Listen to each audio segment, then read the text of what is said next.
senseless murder of so many, including my own beloved daughter, Elena.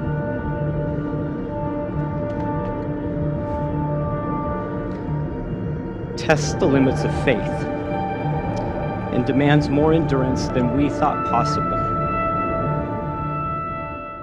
This was not the largest and definitely not the first shooting in American history. However, the response it has created is like no other. Friends and families of the deceased, along with a number of students from Florida, has started a ripple effect. Their initiative to take action is now being followed by all of America.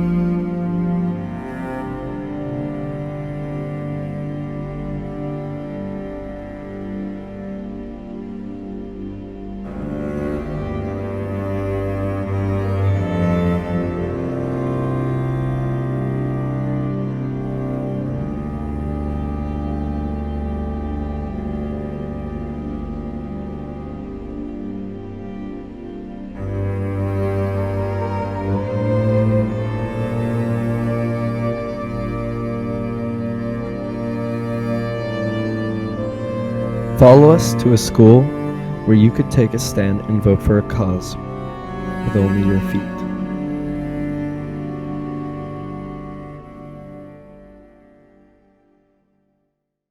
In one march, we all say enough is enough.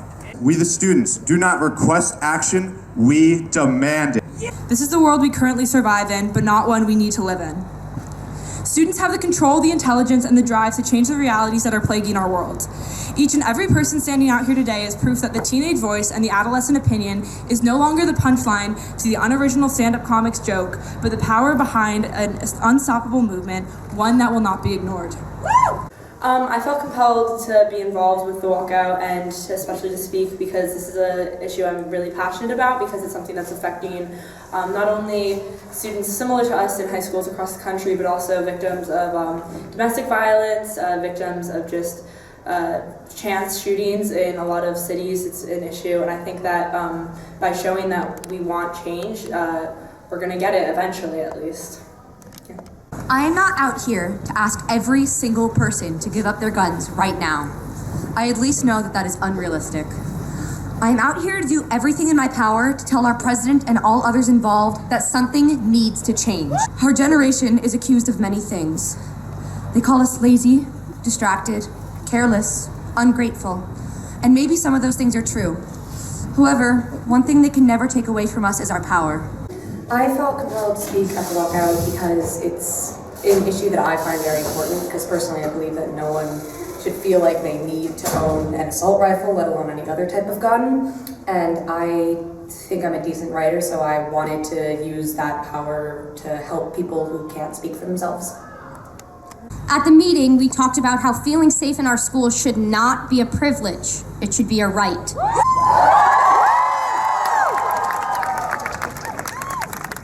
I'm Mia Lowy. I'm one of the founders, creators of the Students Demand Action Club, and the Students Demand Action Club organized the walkout. So on February 14th, when I found out about the shooting, first thought that went through my mind was, oh, it's another shooting, which was terrible. And I stopped myself and I said, it's terrible that I've become so desensitized to these types of issues and that our generation has had to grow up with these types of issues being everyday things that we don't even acknowledge anymore.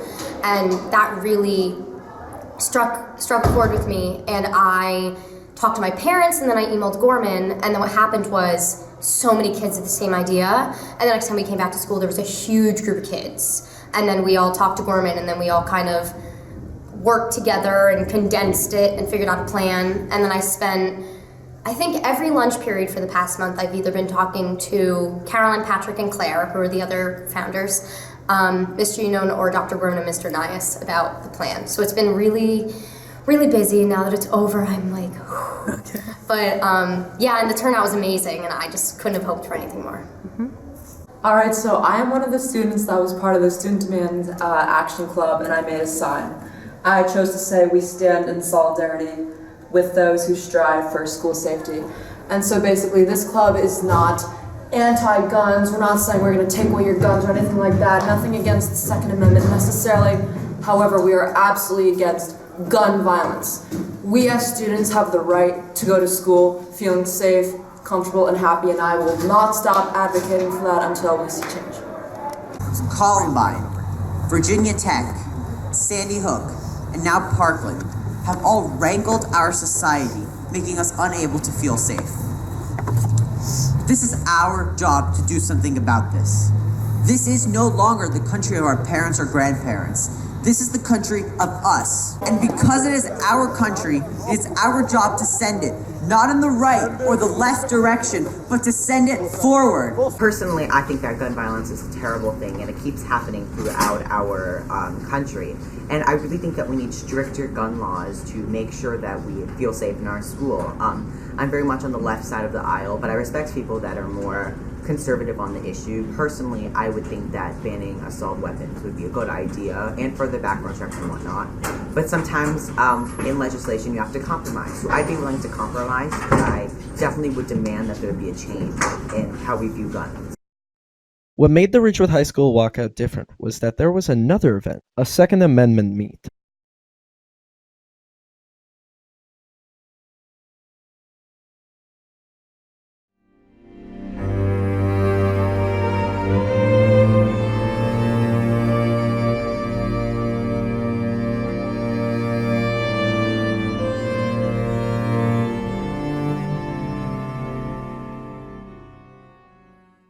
So, I believe that going out there and, speaking and trying to demand further gun control is not going to make the change that we want to see. The Second Amendment was written to keep the government in check. And as Benjamin Franklin once said, any society that will give up a little liberty to gain a little security will deserve neither and lose both. The people are more divided than ever. Political corruption is in plain sight. Our rights are being taken by the day. Although it may seem as if we are the minority, don't be fooled. Americans all over the country are fed up with the prioritization of so-called public safety over individual freedom. But this is our time to show the world what we're capable of. It's time for us to stand up. We might be outnumbered. We might be overwhelmed. But for those of you who share that worried feeling, join me. Join me today. We can share that nervousness together.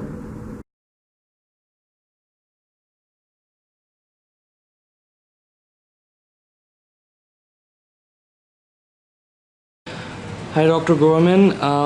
What do you think the role of a principal is in these events, in the school shootings? Well, the first rule or first role of a principal is to make sure that everybody's in a safe environment. And we are always aware of that. Every single day I come to work, I always worry about that. Is there going to be an intruder? Is there going to be something? And it's scary that I have to think about that. And I'm not thinking academics as my first thing. But that's the society we live in. Can it happen in our school? Of course it can, but it's a very remote chance. The statistics are very small of school shootings and what can happen. But the fear is real by students and by teachers. And unfortunately, teachers and administrators have lost their life in their line of duty. And I know many teachers here will do the same thing to protect their students. What do you think the main issue here is? Gun control or mental health? It's a combination of all the above. I think you got to have sensible gun laws. I think you need to pay more attention to the mental health of adults as well as students. We need to, it's something that's, I don't want to say ignored, but it's something that we've learned a lot more over the past couple of years, and more attention has been paid to that. Here at Ridgewood, we do an incredible job with the guidance counselors, with our crisis intervention counselors, our grade advisors and teachers. So I want to say we're a little bit more on the forefront of mental health and issues. But it's not just about mental health, it's also about stress and everything else. And I think we do a great job here trying to really pay attention to these factors that really truly affect students. And if you address these issues, they're going to be a healthier child and they're going to perform better academically. Why do you think it's come to the point where students have started taking action? I think students have finally reached a breaking point. I think social media played a big role in this, and for them to actually see fellow students in another state and students posting the videos of live footage of what's going on, I think it really resonated with them that they actually could say, hey, I could have been that person. What happened up in Connecticut in Newtown, that was tragic, but still students were removed from that, and that was elementary. students. So I think social media has played a big role in this, and it's really motivated the students. Enough's enough. They've really reached a breaking point. What would be your final word to fellow principals in this area or in America in general? I think we have to all work together on this. We have to work with the legislators, we have to work with the students, and we have to try to figure out what is a sensible, what sensible laws we could put in place and really help protect our schools and make them safer. There's lots of different answers to this, but I think each state and each community has to engage in a civil discourse about this to try to find out the right solution. Country has become torn on the solution to the issue. However, one thing everybody wants is change.